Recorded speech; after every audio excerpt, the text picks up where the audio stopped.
আসসালামু আলাইকুম এভরিওয়ান। আপনারা সবাই কেমন আছেন? আশা করি আল্লাহর অশেষ রহমতে খুব ভালো আছেন। আমিও আলহামদুলিল্লাহ ভালো আছি।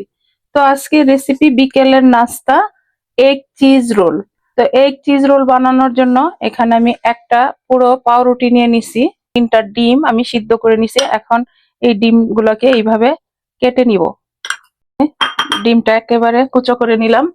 আর আজকের এই রেসিপিটা কিন্তু একেবারে ইউনিক আর অল্প সময়ের মধ্যে হয়ে যায় চটজলদি। এখন এই পর্যায়ে দিয়ে দিব আমি হাফ চা চামচ কালো গোলমরিচ গুঁড়া। আর এখানে দিব 2 চামচের মতো পেঁয়াজ পাতা কুচানো। এখানে আপনারা চাইলে কেউ কাঁচামরিচও দিতে পারেন, তো আমি দিব না। দিব আমি 2 চামচ টমেটো সস। এই টমেটো সসটা দেওয়ার কারণে টেস্টটা আরো দ্বিগুণ হয়ে যাবে। এখন এগুলি সব একসাথে মিশিয়ে নিব। মিশানো হয়ে গেল, এখন এটা সাইডে রেখে দিব। আর এইদিকে এই যে এখন রুটিগুলা নিয়ে নিলাম। এই পাউরুটিগুলা এখন এই যে ব্রাউন সাইডটা কেটে দিব, বাদ দিব আর কি। এই যে এখন এই যে বেলুন দিয়ে একটু এইভাবে বেলে নিব রুটিগুলা। এই যে এখন এই একেবারে সহজ আজকের এই রেসিপি। তো প্লিজ আমার ভাই বোনেরা আমার এই রেসিপি দেখে বাসায় বাচ্চাদের সাথে আজকের এই স্যান্ডউইচ বানান, খান, এনজয় করেন আর আমাকে কমেন্টসে জানান যে কেমন হইলো। এই যে এখন এখানে দিয়ে দিব চিজের স্লাইসটা, এই যে দিয়ে এই এইভাবে রোল করে নিব। এই পর্যায়ে একটু এই সাইড গুলোতে পানি দিয়ে দিব, দিয়ে এই যে দিয়ে দিব। এই যে দেখেন, এই যে এখন এইভাবে রেখে দিব। আর সবগুলা প্রথমে বানাই নিব। এখন এখানে নিয়ে নিলাম আমি 2টা ডিম আর দিব 1 চামচ কর্নফ্লাওয়ার, দিয়ে ভালোভাবে মিশিয়ে নিব।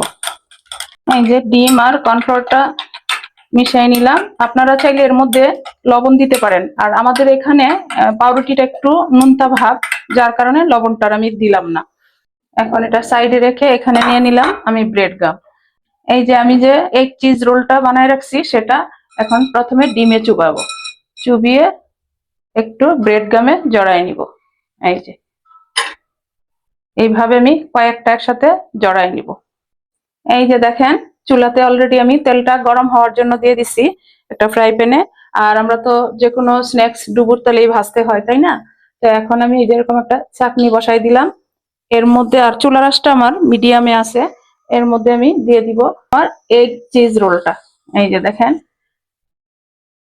দেখেন মাশাআল্লাহ। তো আজকের রেসিপি যদি একটু ভালো লাগে তাহলে কিন্তু অবশ্যই আমার চ্যানেলটাকে সাবস্ক্রাইব করবেন, লাইক করবেন, শেয়ার করবেন এবং কমেন্টস করবেন প্লিজ আমার ভাই বোনেরা। এই যে দেখেন মাশাআল্লাহ, আর একেবারে চট জলদি হয়ে যায়।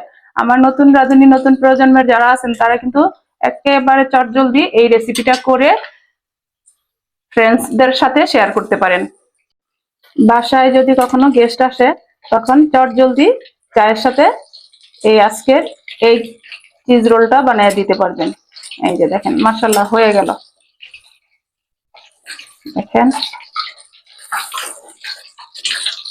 এই যে হয়ে গেছে, এখন আমি নামাই নিব। এই যে দেখেন, এইভাবে বাকিগুলি ভাজার পর আমি সার্ভ করে আপনাদের সাথে শেয়ার করব। এই যে দেখেন একেবারে অল্প সময়ের মধ্যে বানাই নিলাম আজকের এগ চিজ রোল। এরকম এগ চিজ রোল যদি একেবারে অল্প সময়ের মধ্যে বানানো যায় তাহলে বাচ্চাদের কিন্তু মানে অনেক খুশি করে দেওয়া যাবে। আর দেখেন আজকে আমার এই এগ চিজ রোলটা আওয়াজটা দেখেন, একেবারে মুচমুচে। এরকম মুচমুচে রোল খাওয়ার মজাই কিন্তু আলাদা, তাই না?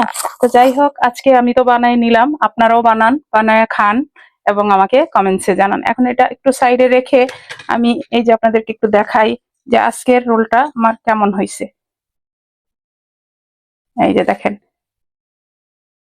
তো এইরকম রোল বাসায় বানালে আর আমাদেরকে বাহিরের খাবার খেতে হবে না। তো যাই হোক, আমি সাথে তো দিয়ে দিলাম টমেটো সস। আপনারা যে কোনো সস বা যে কোনো সালাদ দিয়ে এটা পরিবেশন করতে পারেন বা সার্ভ করতে পারেন। যাই হোক, আজকে আমার রোল বানানো শেষ হয়ে গেল। আমি আপনাদের কাছ থেকে বিদায় নিব, আবার নতুন কোনো রেসিপি নিয়ে আসবো। আল্লাহ হাফেজ।